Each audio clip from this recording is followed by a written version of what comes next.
રાધે રાધે મિત્રો, આજે આપણે વાત કરવી છે 1860માં જન્મેલા ગામા પહેલવાન. જે ગામા પહેલવાનનું નામ તે સમયે અને આજ પણ બહુ જ વિશ્વ પ્રસિદ્ધ હતું પહેલવાનીમાં, અને એમની નામ હતું. તો તે સમયે એક વિશ્વવિદ્યાલયમાં તેમનું બહુમાન કરવામાં આવ્યું. તે બહુમાન કરનાર પંડિત મદન મોહન માલવીયાજી હતા. તો તેમણે કહ્યું કે ગામા પહેલવાનના જે કાંઈ એમના વખાણ કર્યા, અને પછી સામે જે ઓડિયન્સ હતું તેમને કહ્યું કે તમે બધા પણ યુવાનો જે હતા કોલેજના, એમને કહ્યું કે તમે પણ ગામા પહેલવાન જેવા બનો.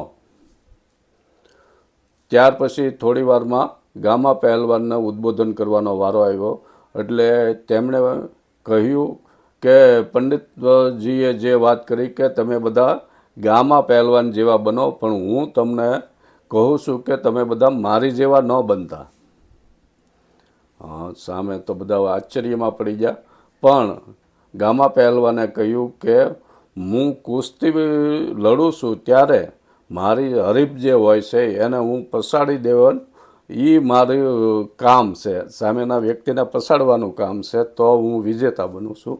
પણ મારું કહેવાનું એવું છે કે તમે બધા પંડિત મદન મોહન માલવીયાજીને આદર્શ બનાવજો, કારણ પંડિતજીનો હાથ બીજા જે પડી ગયેલા હોય છે એને ઊભા કરવાનું એમનું કામ છે.